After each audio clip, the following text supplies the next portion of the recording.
Hello everyone. You're about to hear a synopsis of the film Brave. Enjoy. Erica is a successful radio host with her own show. She's planning a wedding to her doctor boyfriend and, generally speaking, living her best life. That evening, the couple went for a walk with their dog in Central Park. David threw the ball too far, and it rolled into a tunnel. Curtis ran after the toy and didn't return for a long time, and the worried couple went after the dog. A drunk Mexican was holding the dog by the leash, and he refused to give it up without a reward. 3 thugs began to bully the couple. One of them films the whole thing. Erica agreed to hand over all the cash and even the wedding ring, but one of the thugs got violent. David stood up for his fiancée, and they began to brutally beat him with a bat. Erica also got into serious trouble. They were both beaten within an inch of their lives. Just like that, simply because they wanted to take an evening stroll in the park. We meet another hero, Detective Sean Mercer. Today, a woman was murdered in her apartment. The policeman is trying to find out from his daughter who did it. Perhaps her stepfather.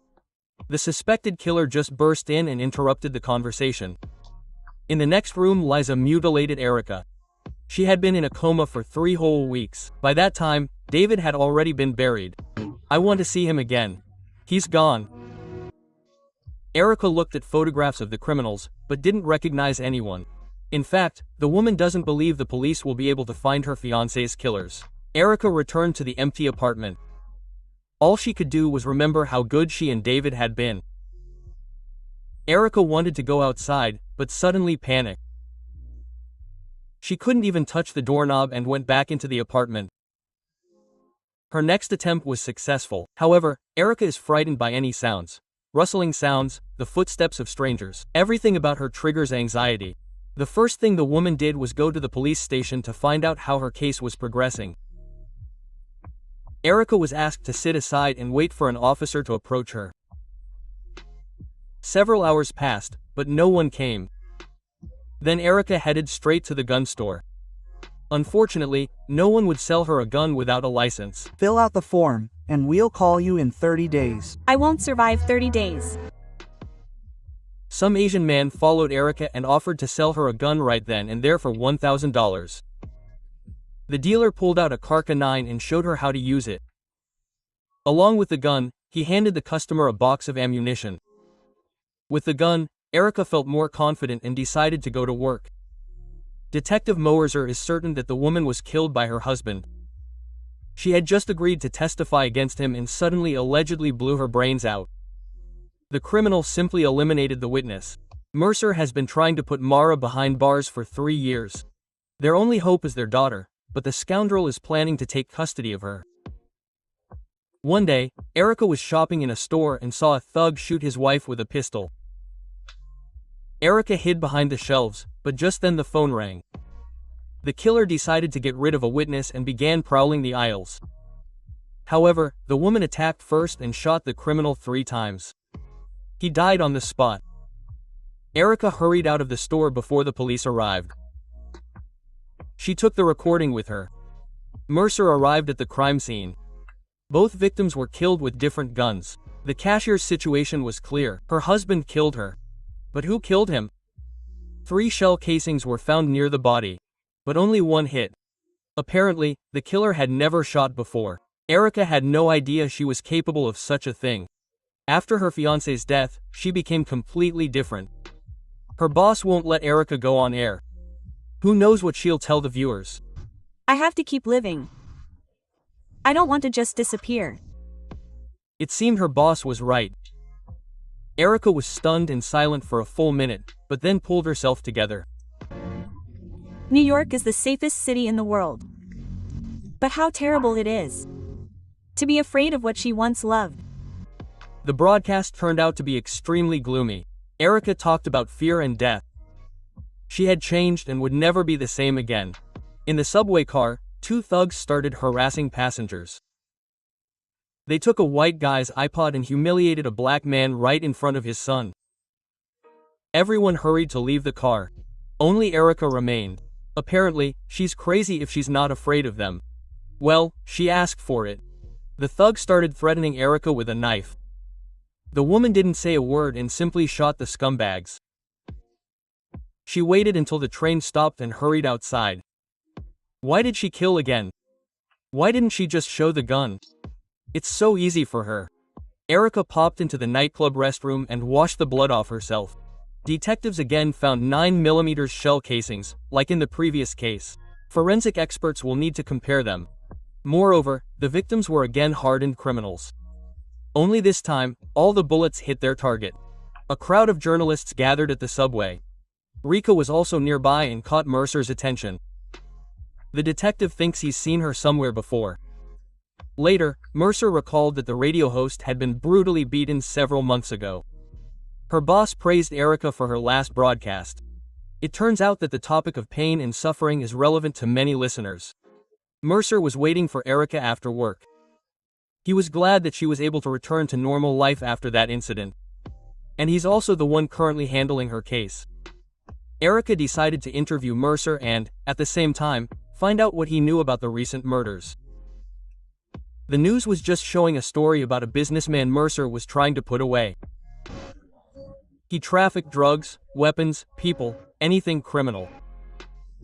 Maru poured cement into the mouths of 3 competitors and killed his wife when she tried to rat him out. It was scary to imagine what might happen to his stepdaughter, since she was the only witness. Mercer had to play by the rules, unlike Maru. That's why the killer constantly managed to elude him. Erica took Mercer's revelation as a call to action. Every night, she began visiting the city's most seedy spots. Some jerk offered Erica a ride in his car. He'd give her $50 if she'd play with a girl in the backseat. Young Chloe is high, and her pimp is looking for her next client.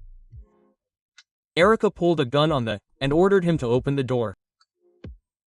Chloe demanded all the money, and the pimp complied. Erica is about to help the girl return to her family. Suddenly, the villain stepped on the gas pedal, trying to run them over. Erica shot the criminal, but he still managed to hit Chloe. She was seriously injured, but survived. Erica ran away again before the ambulance arrived. Mercer linked the pimp's murder to the subway murders. The same gun was used, but for some reason the witness refuses to describe the shooter. Erica was waiting for the detective again. Has this killer become an obsession for you? No, I'm interested in you. Erica thinks the detective is a good man, and he admitted that he always listened to her radio show. Everyone is talking about nothing but the recent murders. Who will Donald Trump be killed next? That would be too good. The boss wants Erica to dedicate the show to the mysterious vigilante. That's what interests listeners most right now. Citizens are divided. Some are happy that the vigilante is cleaning the streets of filth. Others think he's no better than the criminals he executed. Does the vigilante have a girlfriend or not? Because he's so sexy. Sexy, yes, that's very Erica's. Nerves lost it. She rushed to the police station to confess to the crimes, but she still couldn't bring herself to do it. Instead, she called the detective and asked, "What's it like when you can't punish the culprit?" Right at that moment, she was hunting Martian, got into the elevator with the criminal, waited for him to get out and go to his car. What makes you think you can kill people? What? And get away with it. Maru believes another paparazzi has accosted him and hit Rick on the arm with a crowbar. The woman became enraged, broke the criminal's nose, and picked up the crowbar. We see the detectives surrounding the body of another victim. Perhaps Maru was immediately thrown from the roof. Or maybe they smashed his skull with a crowbar first. The wounded Erica barely hobbled home. A neighbor helped her up the stairs. Quote, "What kind of trouble have you gotten yourself into, dear? You'd rather not know." Quote. Erica admitted to killing a man, to which the neighbor didn't even bat an eye. She came from Sudan, where children were given guns to execute their own parents. Mercer's partner is certain that the Avenger didn't kill Maru. The pattern is completely different. The detective found the guy whose iPod the thugs took. He claims he didn't see anything, but cop is determined to put the squeeze on Curly. Mercer met with Erica and began asking her friend how she spent the previous night. The detective unexpectedly brought Erica to Chloe's hospital room to interrogate her in front of the presenter. Surprisingly, Chloe didn't react and pretended to see Erica for the first time. You must tell me what you saw. Whatever it is, tell the whole truth. The girl didn't give away her savior. She didn't see anyone that night. It seemed the detective was beginning to suspect something. Why did you call me last night? Because I couldn't sleep. Were you home? No, I couldn't sleep. The guy described everything that happened that day in the train car. He mentioned that only one woman remained seated. The witness described the passenger's features. Small bumps like Kate Moss in a bra. Try to concentrate on the face. Sorry. Mercer got a rough sketch of the suspect and immediately came to Erica not empty-handed. Yesterday, a criminal was arrested, and Erica's wedding ring was found on him. The detective wants the woman to come to the station and try to identify him. Erica reluctantly agreed. 5 men in white t-shirts approached the mirror one by one. Erica recognized the bastard who killed her beloved, but lied that the man they were looking for wasn't there. The detective invited Erica to lunch and told her about the woman from the underground. Wow, they were looking for the guy all the time, and it turned out to be a woman executioner. Mercer sometimes wondered, could he put someone close to him, his best friend, behind bars? Yes, he had the courage to do it. It was important that Erica understood this too. One more piece of evidence, and she would be arrested. The two held hands. The detective really didn't want to arrest Erica.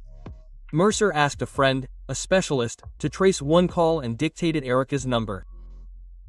Meanwhile, the woman found the pawn shop where the criminal had pawned her ring and paid the dealer to give her the address of his client. It was a girl. The girlfriend of one of the criminals. Erica found Shauna and asked her to tell her where to find her boyfriend. But the girl was scared. I saw what they did to you. I don't want that to happen to me. That evening, Mercer was told that Erica had called him that night from the scene of Maru's murder. There was no longer any doubt. She was the Avenger. Meanwhile, Shauna changed her mind and sent Erica a text message with the criminal's address, along with a video recording of the massacre of her and David. The woman forwarded the recording to the detective and said goodbye to him. Erica arrived in the ghetto and heard a familiar voice. The guy from the station was holding her dog on a leash. The woman shot the bastard in the eye. Both of his friends got scared and ran for the shelter. Detective Mercer is already on his way. Erica cut across the street and shot the second gunman twice in the back. Only one scumbag, the one who had ruined Erica's life, remained alive. The thug attacked her from behind and began strangling her. Mercer appeared just in time. The gunman obediently knelt. But Erica wasn't about to give in. She wanted to personally exact justice. But Mercer still convinced her to hand over her gun. Listen, if you want to kill him, take mine. What the hell are you doing? Quote. The gunman began to beg for arrest, but his screams didn't last long. A second later, his brains flew out of the new hole in his head. Mercer wasn't going to arrest Erica. There was no Avenger. Just a typical gangland shootout. The detective wanted to arrest them, but a shootout broke out, which ended in a massacre. Erica had one more lesson to go to. She would need to wound the policeman in the arm. Having done this, Erica, as usual, hurried away from the crime scene. Mercer untied the dog, and he finally returned to his owner.